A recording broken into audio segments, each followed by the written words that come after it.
All right. Hi, everyone. Welcome to the National Biodiversity Teach-In. We will start right away at 11 a.m. with Nancy Lamia and Jean Muntz. So if you guys have any questions for the presenters, feel free to put them in the Q&A box at any time.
All right. Hi, everyone. Welcome to the final week of the National Biodiversity Teach-In.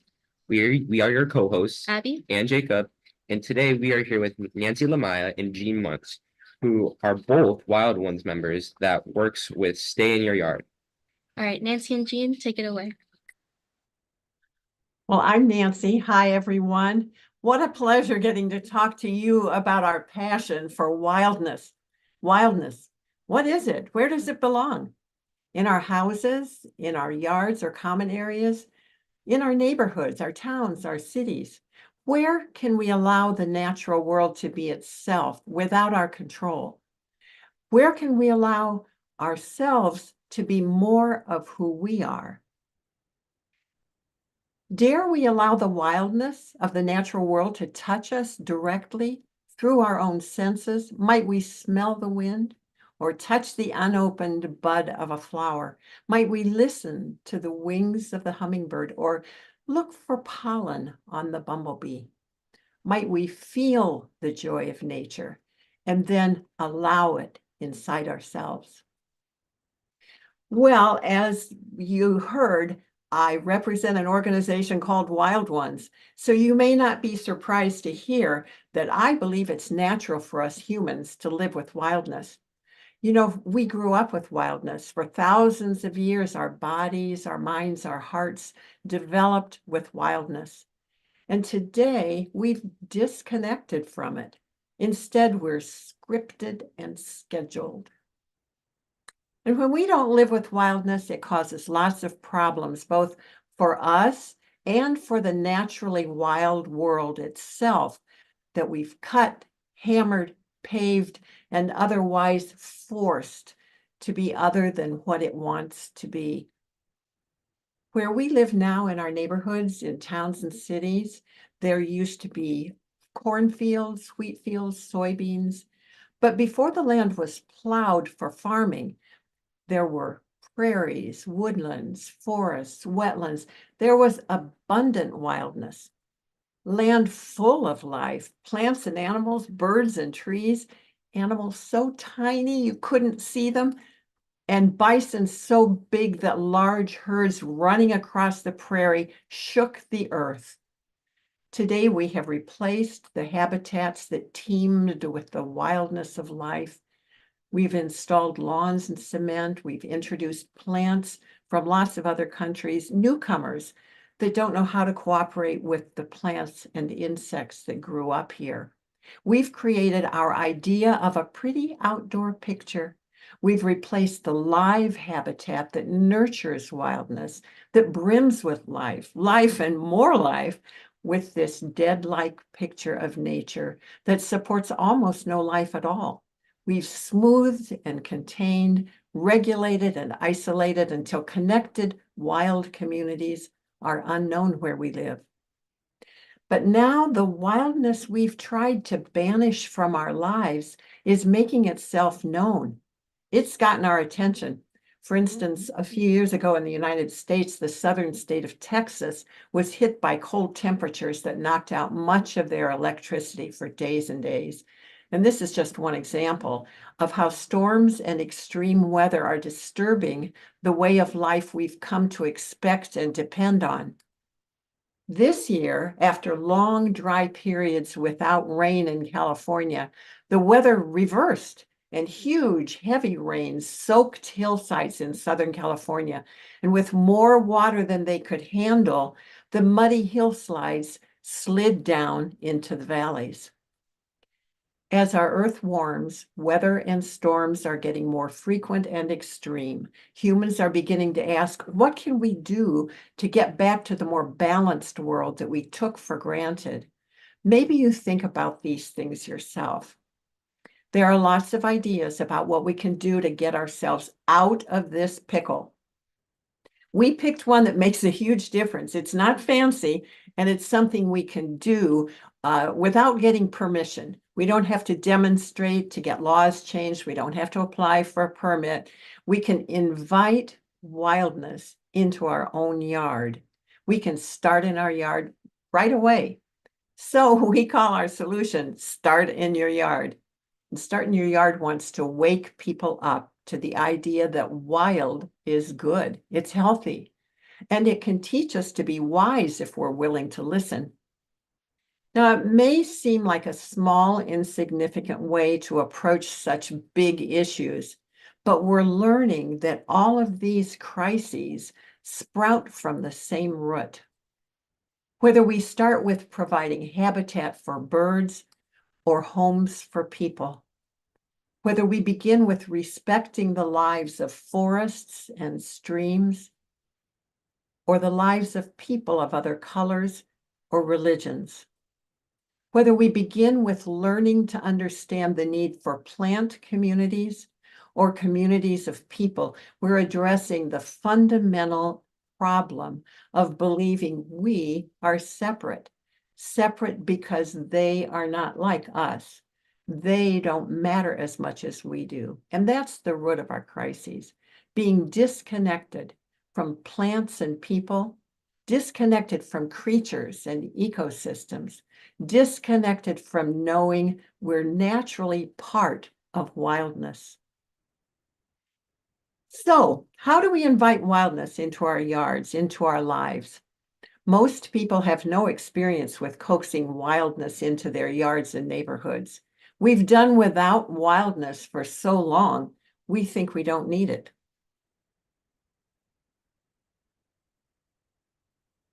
In fact, we've tried to make our outdoors more like our indoors, with neat and tidy lawns free of anything that annoys us, predictable, perfect, we think, for us and our human friends.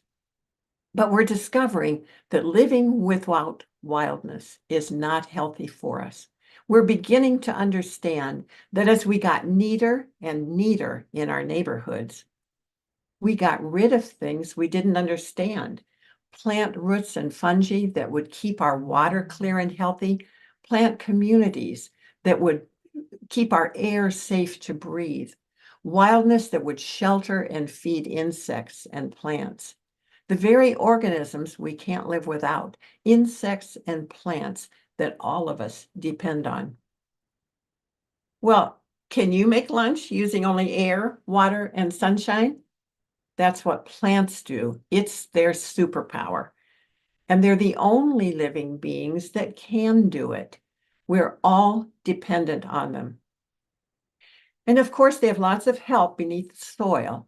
We've largely ignored these complex and amazing systems beneath our feet. We've treated our land as if it were a huge planter that would hold whatever plants and chemicals we wanted to install in it. A bowl of dirt with no mind of its own.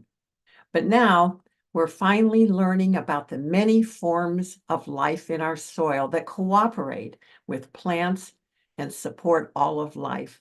No extra chemicals needed. Life like the fungi whose fruit pops up as mushrooms we can see. The bacteria and other microorganisms, life forms that can only be seen by human eyes with the aid of a microscope.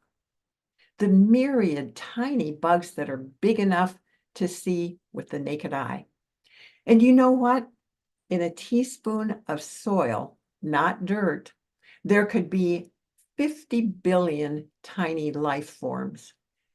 Now, get ready. That's about 7 times as many as all the people on Earth today. 50 billion unbelievably tiny beings in a teaspoon of soil. I can hardly wrap my mind around that. Well, one person who's helped us understand what I've been telling you is Dr. Doug Tallamy. He's an entomologist. He studies insects, bugs. And he's written a book called Nature's Best Hope. In his book, he explains why we need wildness in our yards. Then he gives us an idea for how to do it. Replace half our grassy lawn with native plants. You might be thinking, well, that doesn't sound like much. That can't be very important. Can't make much of a difference. But he points out that we have roughly 50 million acres of lawn in our country. If you and I and everyone else were to make this change, it would create 25 million acres of habitat, 25 million acres of food for hungry critters. We'd create the largest national park in our country, bigger than our 13 largest national parks combined. Yellowstone, Denali, the Tetons, the Grand Canyon, Everglades, Yosemite, and the Smokies, all combined. The park that we would be creating would be bigger than all of them together. So Start in Your Yard asks, how can we turn people on to the fun of living with wildness right outside our doors? Living in Doug Tallamy's homegrown national park that we'll help to create. What can we coax back into our neighborhood to live with us so that when we go outside, there's always something really interesting to see if we look, just like in a national park. Most people haven't tried to persuade wildness to return to their yards, so there's a lot to learn about how to do it. We're just at the beginning. Everybody who signs up for Start in Your Yard will be trying out ideas to see what happens. And we like this way of approaching the problems we face. We like it much better than worrying, feeling overwhelmed by what's happening, and deciding, well, there's nothing I can do. I'm just one person. There is something I can do, something powerful and important. I can walk out my door, grab my spade or shovel, and begin making changes that invite wildness to join me. By planting native plants and learning to use the techniques that nature uses, I can do something very important. And that important something is to change the way I think about nature, about wildness, about who I am. And as I live with wildness, I come to see that plants and animals were not made for humans. Plants and animals are alive for their own sake. Plants and animals live to express who they are, just as we live to express who we are. With Start in Your Yard, we plant and observe, we read and listen, we watch what's happening around us, we encounter ideas that are new to us. We open up to wildness that we focus on and allow it to change us. As artist and educator Natasha Giraudy puts it, when we tend to nature and build rapport with her in this way, we get a taste for the abundance available. When wildness includes an open heart, we crave that satisfying connection with nature, just like we crave quality time with our friends.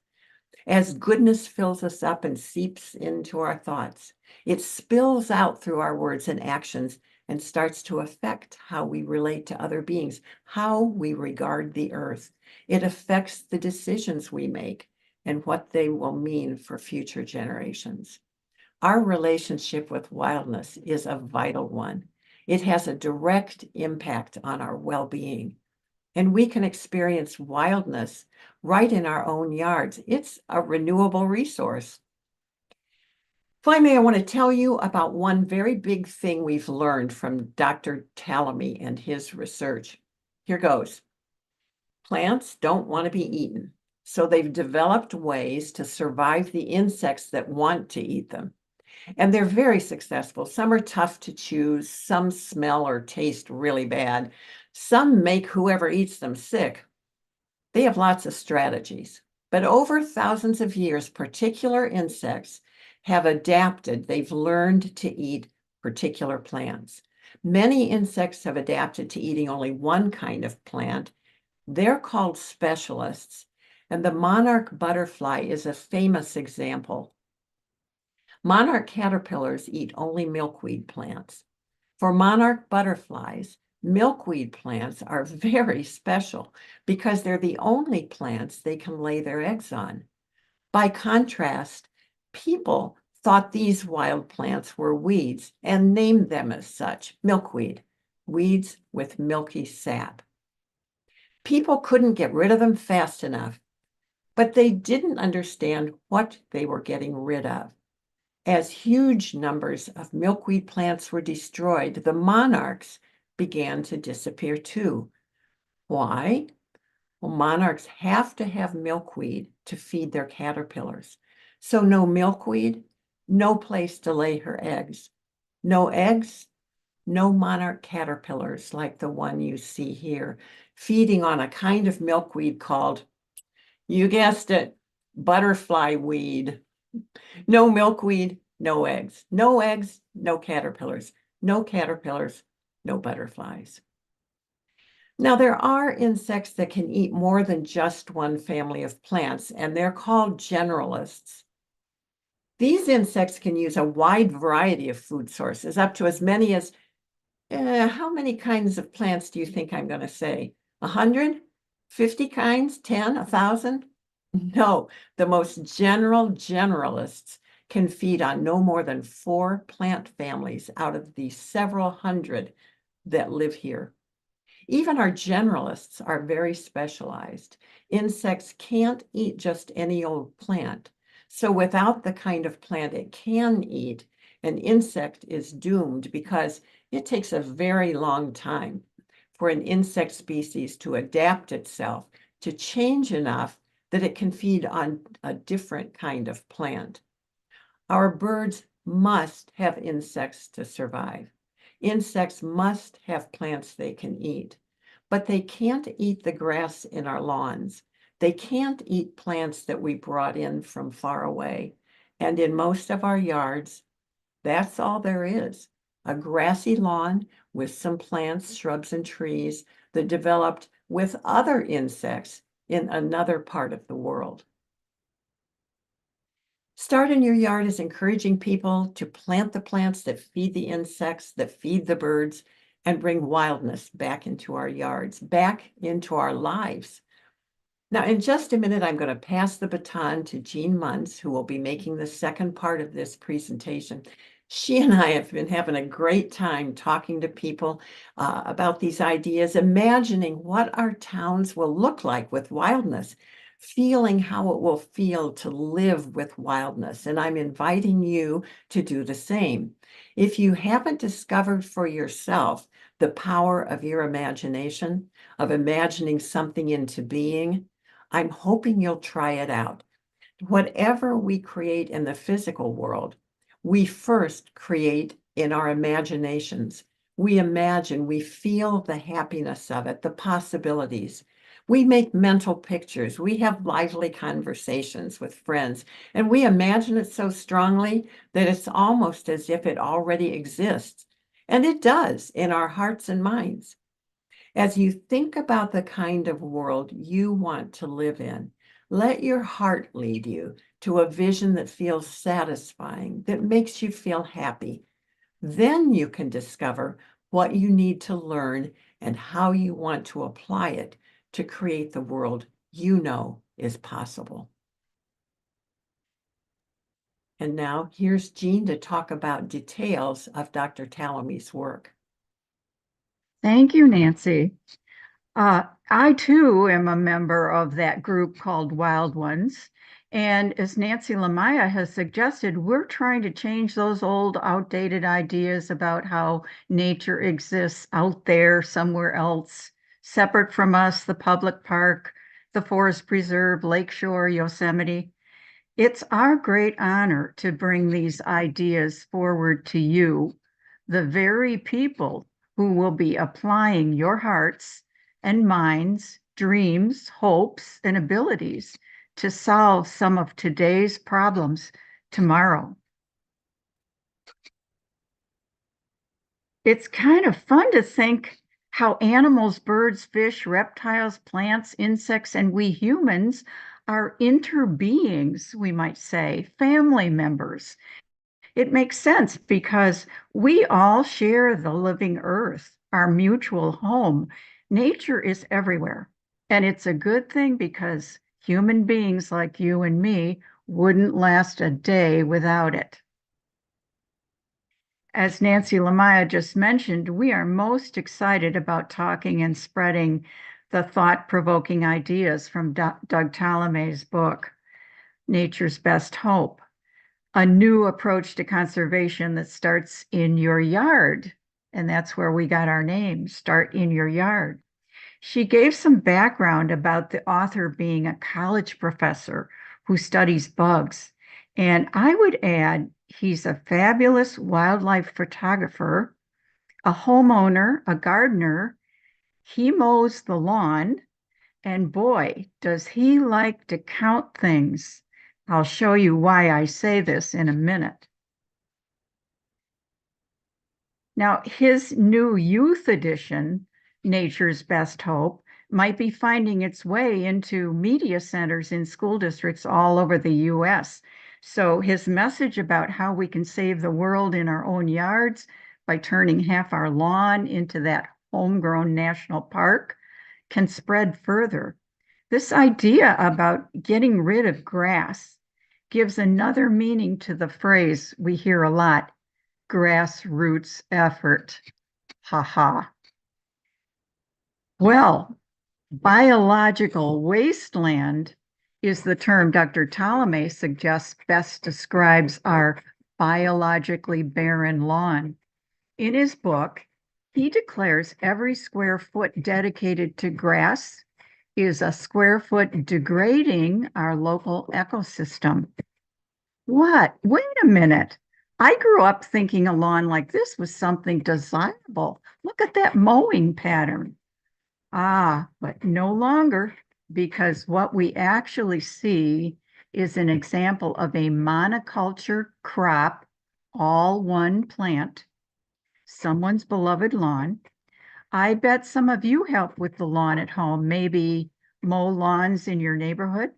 So you know how maintaining grass to look like this requires a significant amount of human time and energy, machinery to mow, gas to fill, gallons of water to keep the grass alive, pesticides and herbicides to kill stuff, fertilizer chemicals to feed it. And then when it rains here, our lawns are unable to absorb most of what falls. Grass is considered an impermeable surface, just like sidewalks. In fact, 75% of rain falling on grass becomes runoff into our neighborhood sewers, streams, into our beloved Fox River and beyond. What's wrong with rain falling into streams and rivers, you might ask? Aren't they meant to carry water? Right, but it's what's in that runoff, the yucky, gooky stuff, the pollutants, and the volume of that runoff that creates problems. And this topic may be something you want to explore further. I thought you might like to see this map of Illinois watersheds, ours the dark green. A watershed is an area of land that drains toward a receiving body of water. So the purple line is the path of our Fox River flowing to the Illinois River, on into the mighty Mississippi, and on. So one could see how what we do in our yards goes all the way to the Gulf of Mexico. Have you heard what problems this causes in the Gulf? A dead zone. Check into it. Any of us can watch our neighborhood storm drain and keep it clear of debris. Artists were selected to create some storm drain art to call attention to some of these issues. The big blue octopus says, "It's not too late to save the planet." The other, a monarch on a milkweed flower, says, "Use native plants to save the drain. Startinyouryard.com. All of this talk about runoff begs the question, how might we slow, stop, and keep water in our yards so it can be absorbed before it even gets to the street? Well, back to the grass for a minute. Dr. Ptolemy's research has found that despite all the attention we give grass, the soil underneath becomes depleted. He has calculated that 80 to 90% of an average residential yard is turf grass, leaving only that 10 to 20% for trees, shrubs, and other plantings. In depleted soil, it doesn't have to stay that way. Once you help us spread this message that Dr. Ptolemy says the solution is to plant more native species, homeowners might be excited to know their yard can become one small but important piece of that homegrown national park. And Start in Your Yard stands ready to help. The house on the lower right shows what's possible when those percentages are reversed. A living landscape, Dr. Ptolemy might call it. What adjectives would you use to describe it? Could some be lush, layered, abundant, mysterious? Certainly inviting. What makes native plants the right choice? Well, way over on the left is our turf grass. One answer is pretty apparent in this diagram. It's about those roots. These are some of the native plants that were here when the Kimball and Gifford families arrived to settle Elgin. We call these native plants because they co-evolved over millennia with the other native shrubs and trees, insects, birds, reptiles, mammals, soil, climate, water, longitude, latitude that makes up this area. Grass can't capture and store carbon, but natives can. Grass can't absorb enough rain to recharge our groundwater, but native plants can. Grass can't feed the insects that feed the birds, but native plants can. Our lawn can't remove toxins and neutralize heavy metals, but native plants can. The monarch butterfly caterpillar on the left can eat only our native milkweed, as we've been saying. This kind of picky eater that we call a specialist, remember, in fact, most of our native insects are picky eater specialists, 80 to 90% of them. More than half our native bee species need the pollen from goldenrod exclusively. So you see that in the middle photo. The other bug you see is the goldenrod beetle, and it's a predator bug which eats other bugs. which helps keep numbers in check. And he also pollinates. The oak trees in our area support more than 500 species of caterpillar. These examples show that all plants are not equal when it comes to the role they play in our ecosystem. If the plants are not native here and have been introduced from another part of the world, they in essence steal from our natives the habitat, the sun's energy, water, nutrients, and don't give anything back. They fail to fulfill a meaningful role like feeding something in our area's ecosystem. Further, if no controls like bacteria or predators exist to keep their numbers down, they may go rogue, we say, and spread everywhere, become invasive.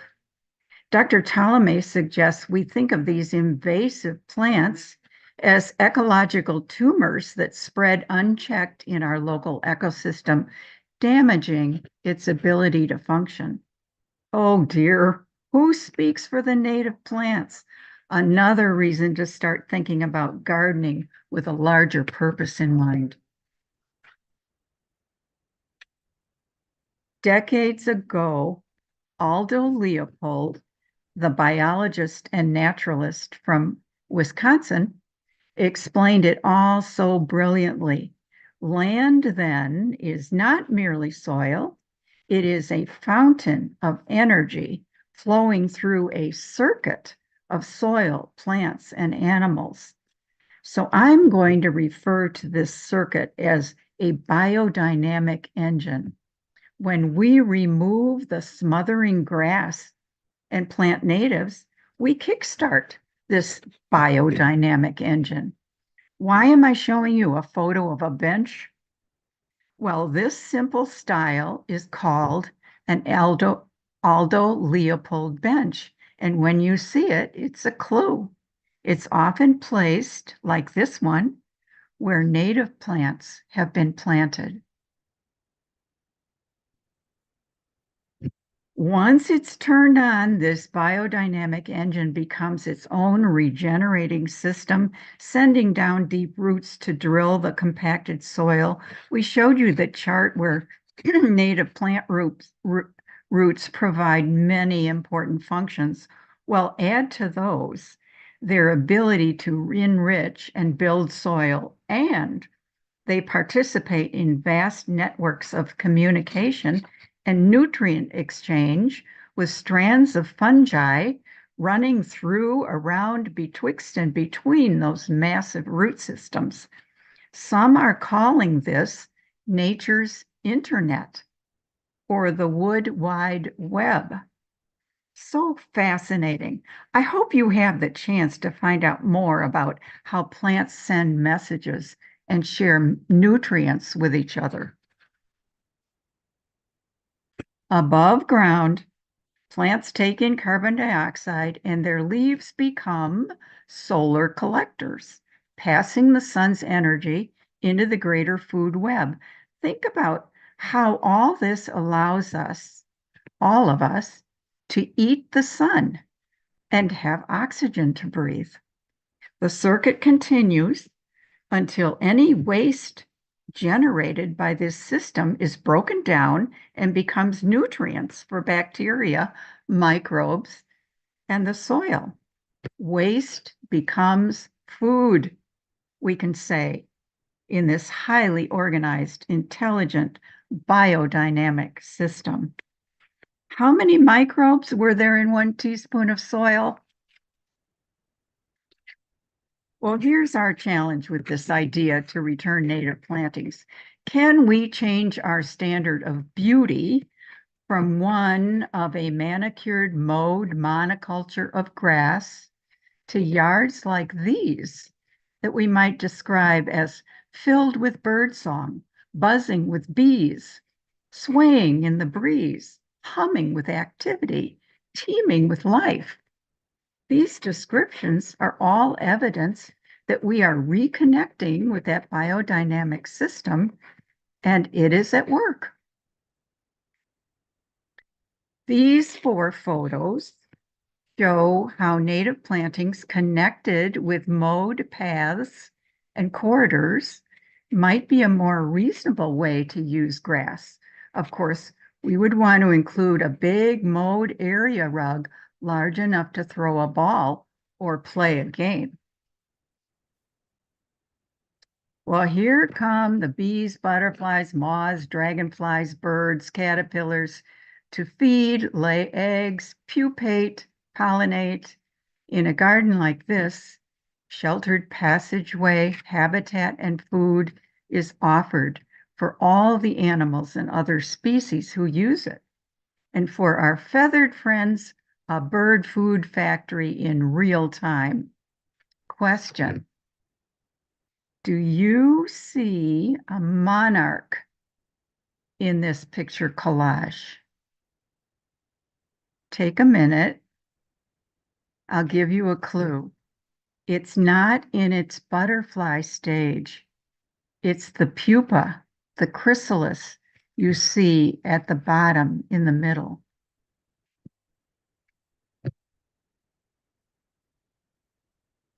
Dr. Ptolemy, along with his student research assistants, found that birds prefer to feed their babies mostly caterpillars. So here on the left, you see Daddy Chickadee with a soft, squishy, dense bag of baby bird food, which makes it easy to shove down a tender little throat without causing harm. Dr. Ptolemy and his assistants decided to count how many caterpillars it took for one chickadee couple to raise one clutch of babies. What do you think they discovered about numbers of caterpillars? Tens? Hundreds? Well, it's thousands. They discovered it takes 6,000 to 9,000 caterpillars. That's about 400 to 500 a day within 150 feet of the nest for 6 weeks to raise one clutch of babies to fledgling, meaning out of the nest. See mom on the right feeding a fledgling who can now ingest crunchy seeds and crispy beetles? Doug Ptolemy tells us mom and dad feed them for another 2 weeks, but he and his research students weren't able to continue counting once those chickadees were running around. From this research, he and his students have determined caterpillars transfer more energy from plants to other animals than any other plant eater. Well, for that reason, he has developed a website with the National Wildlife Federation. So we can enter our zip code to see the native trees, shrubs, forbs, grasses, ferns that he calls the keystone species, the ones that support the most caterpillars that live right here in our ecosystem. Here's the clincher. With diversity of native plantings, the land becomes resilient, able to mitigate, let's use the word heal, the effects of ecological damage. And we humans get to know, to reconnect to the plants and animals that make up this intelligent and energetic system. Here is a tree frog, a damselfly, 2 cecropia moths, a snapping turtle, an oriole, all interbeings, family members of ours, they were all sharing the same yard that was planted with native plants. Can we begin to see that native plants are not just for gardeners? Wouldn't it be fun to report how in your yard you watched a rusty patch bumblebee gather pollen, or a hummingbird insert her neck into a flower petal the exact same length? or saw how a skunk cabbage can melt the snow in February, or you heard an owl hoot or coyotes howl after you went to bed. How we garden and who we garden for may become why we garden, because gardens matter. When we become part of the ecosystem, rather than living apart from it, we participate with nature and think about landscapes with a deeper purpose. Our gardens matter because they can literally save species. They can also heal us. Many of our medications come from plants. Do you know some of these, like antibiotics from mold and fungi, aspirin, treatment drugs, heart medications? There have even been studies about how students in classrooms with trees outside the windows perform better, or how gardening can be an antidepressant, and even brief exposures to the natural world can be beneficial. The native plants will show us what we do to heal our yards is an act of reciprocity, of giving back, saying thanks for the gifts the plants, animals, insects give us. And Earth will reciprocate with more resilient land right where we live.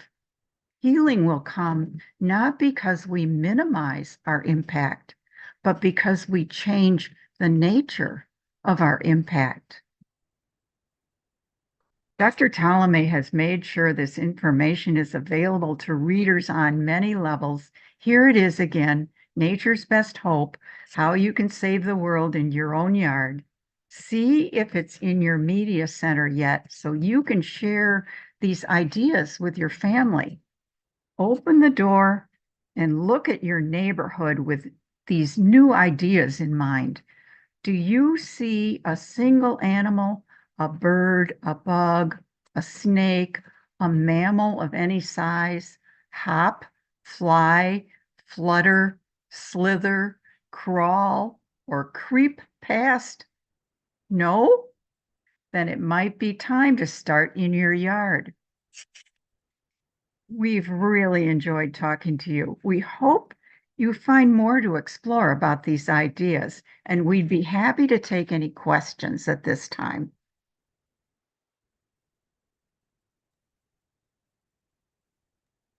All right. Hi, we have a couple questions in the chat currently. Let's start the first one. Okay, so the first question we have is how, in your opinion, could you balance the need for more homes in our overpopulated world while also adhering to the wildlife? Well, there are a couple of ideas in there. Wow. They're saying that we're already overpopulated, so that points to a different kind of solution from adding more homes to the many that we already have. This is not an easy one for sure. But the way we build and reuse, our attitude toward how we live with the earth, it's like Jean just said, that we change our impact, we change what we do so that we affect the earth differently. And I think a good place to start is to examine how we our attitudes toward these creatures, great and small, and then that begins to influence. There are people really working on these questions about how you do design differently. And, you know, one thing about our species, we are so creative. We have so many ideas when we're faced with a problem that I do believe your generation or the next generation is going to have a fabulous experience of creativity in rising to these challenges. All right, so the next question is, if you had found an invasive species of a plant, for example, within an ecosystem, how would you go about extracting it from that ecosystem? All right, let me just double check if I understand. If I found a species of native plant or non-native, are they talking about? Non-native. Non-native. Well, this is going on all the time, and it's called restoration of our landscapes. There are people who work in daily work sessions, even throughout the winter, that are going after what we call the invasive species and eliminating those, so that what often happens is the native species that are already in that seed bank under those invasive species, then the native species have an opportunity to spring forth. And if that's not true in an area that's being restored, then these restoration people will be adding native species that come from growers right in this area. So they're growing the species, the straight species, we call it, of the natives that used to be here. So there are people working on this, and we welcome having young people with strong muscles and flexible bodies to come out and help with this kind of thing. So, yeah. And Jean has talked about what's happening in our natural areas. And if the questioner is also interested in what you do at home, there are lots of techniques. We'd advise you to stay away from poisons because there's so much to know about them. But you can dig a species. One of our favorite techniques, you're not going to believe it, is that we just put down cardboard over the area after we cut everything back to the dirt, put down cardboard over that area and put mulch or leaves or whatever we have on top of that. And if you're covering turf grass in order to create a native garden, that will within months, you saw those tiny roots. It doesn't take much to kill turf grass, but smothering, there's stuff written and people will talk to you about it, but it's just good to know that technique's out there so you're not trying to remove sod, for example. And I might add, that's one of the things Start in Your Yard initiative does, is we can send experienced gardeners out to talk to a homeowner about their yard and what vision they may have for it and what they need to get ready. Okay, so our next question is, how does the loss of a native plant species affect the overall biodiversity? Well, that questioner has a lot of knowledge already to understand that it does affect the community. And we're not sophisticated enough.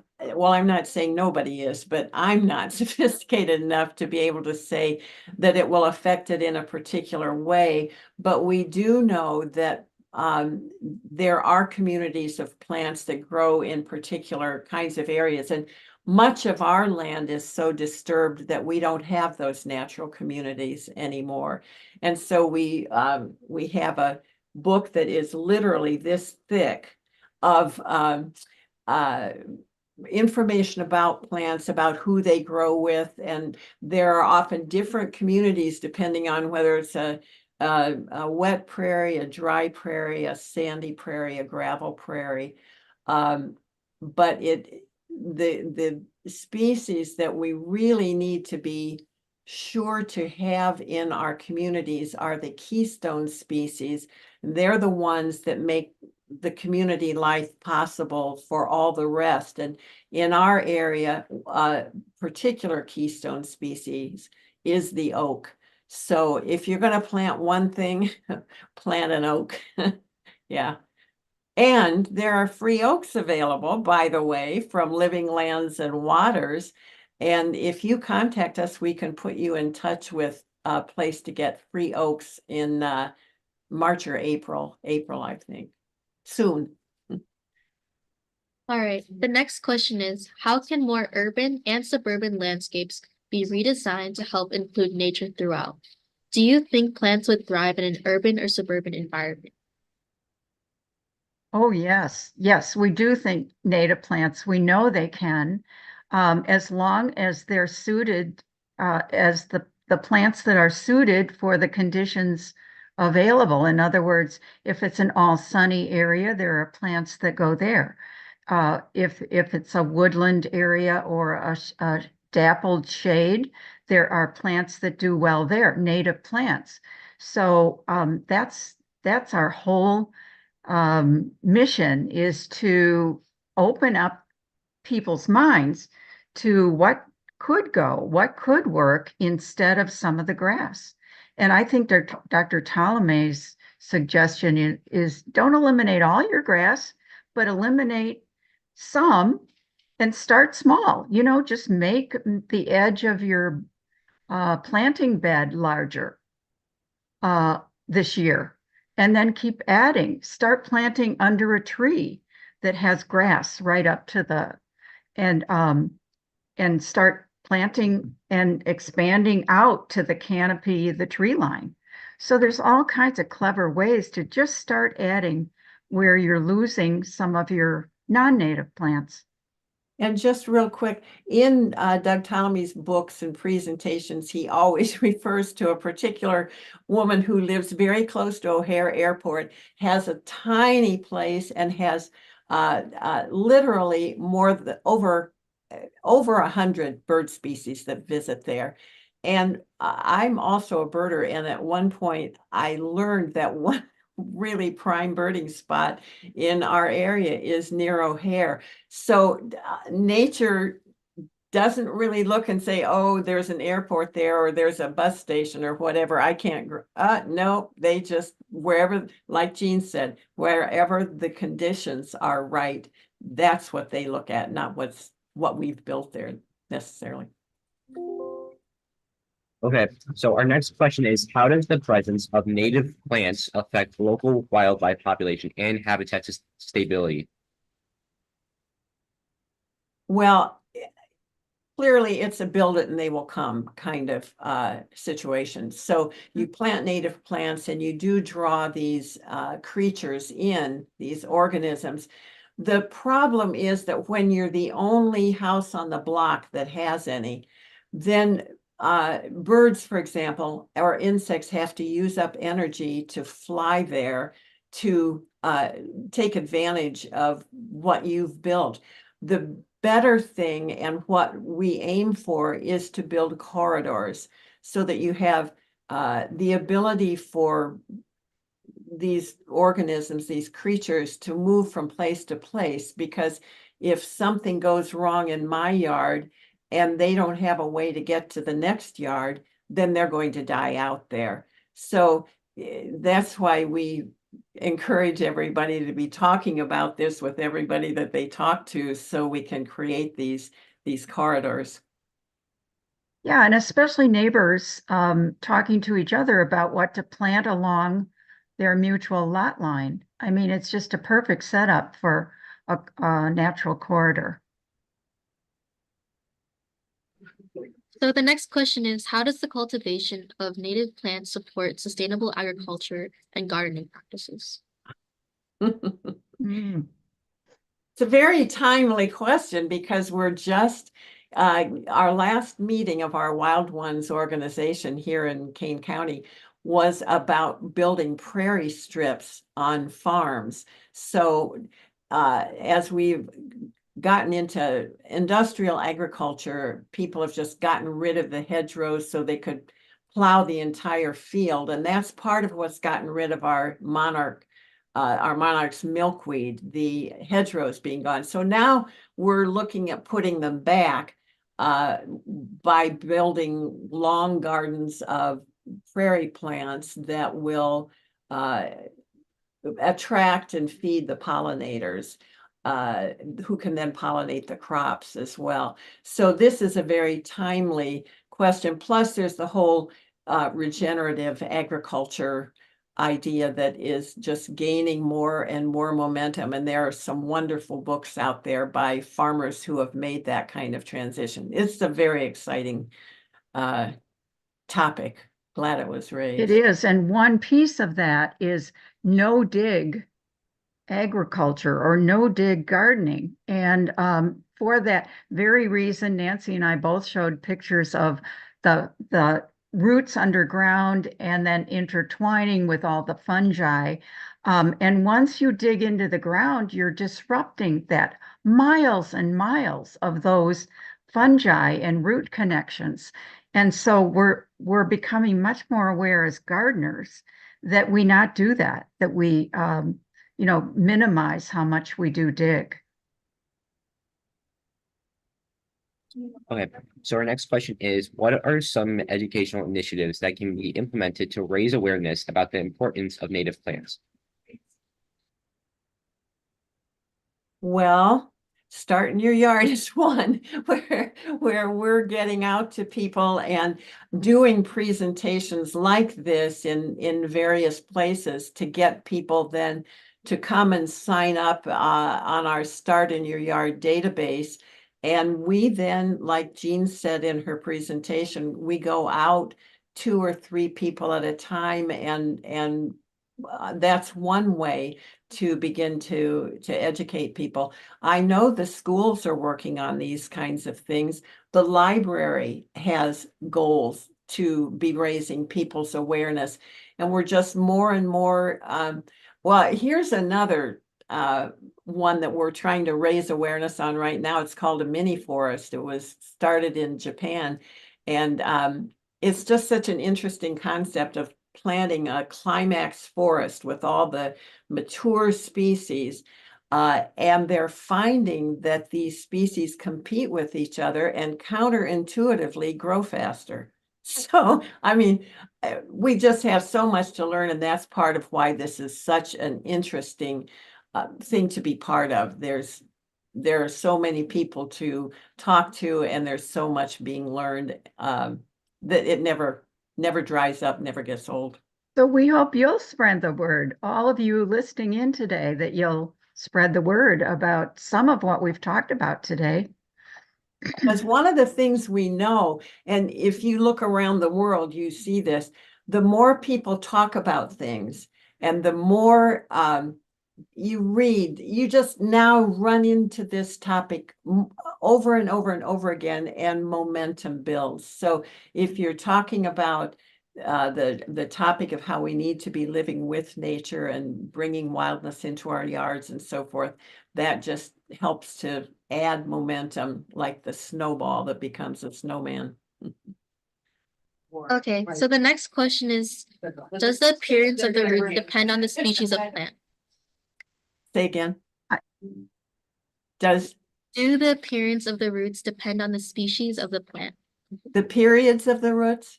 Appearance. The appearance of the roots. Oh, well, yeah. Roots grow in different designs. And that the image we showed you, the sketch of plant roots, there are plants like the oak tree that send down a central root with side branches. There are roots that grow a mass underground and send out roots from that called rhizomes. There are roots that come out of bulbs, like the tulip bulb, and the onion is a bulb plant.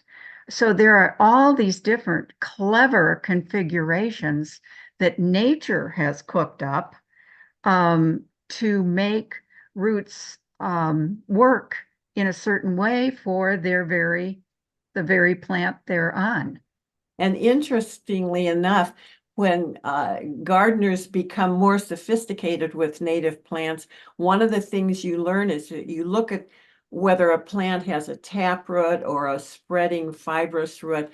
You look at the kinds of roots, and then you plant plants with different kinds of roots close together so they can occupy the same space because their roots grow so differently. So there's a lot to know about roots. And in particular, the way they cooperate with the fungi. Well, and then the other thing about native plant roots is about a third of the roots die every year. So that becomes organic material that provides nutrition, actually, for the beings in the soil and for the soil itself. So it's just a beautiful design. The more you learn about how all these parts work together, the more mind-boggling it is. It's fabulous. Okay, we're gonna do about 2 more questions. So, this next one is there any legislation around that encourages people to promote native plantings? That's so interesting because we just got word yesterday. It's House Bill 5433 or something close to that, which is making it so that you can plant pollinator gardens in your yard without fear of being cited by the city or the homeowners association and such. And I forget, Jean, did it have money in it? I think it had, or I may be confusing this with something. Yeah, I'm not sure about that, but some municipalities have even gone so far as to place a bounty, let's say, on a non-native shrub, that if a homeowner will bring the carcass of a non-native shrub, they get $5 back. Or because there are some non-natives that are real problems and they're real bullies in our landscape. So municipalities are starting to do that more. And There's they're all, talk in Elgin to encourage this way, encourage homeowners to eliminate grass. yeah, They're talking. there are towns where they pay you to remove turf and plant native plants, and Elgin is considering doing that kind of program. All right, final question for today is, where can we go to find lists of native plants to put in our yard? Oh, boy. We maintain a website called startinyouryard.com, and it has a resource page. So when you get on there up top, click on the resource page, and the very first thing is a list of plants to plant. And there are many other things on that page which anyone who's getting started will find helpful. How you research a plant is right there at the top of the page. Where can you look it up? There's a bibliography of books you can read. There's people you can hire to work for you. There's all kinds of stuff on there. And the front page will keep you up to date with what the events are, what you can attend or listen to or watch. All right. Thank so you. much for your Thank you for having us. You. This Right. is really fun. Thanks. But We love that you're doing this. Sorry. thank you to all our participants. You can join our next Zoom that is already in progress for Kat Gertz, whose presentation title is When a Drop of Water Falls. So thank you again. Thank you. Thank you.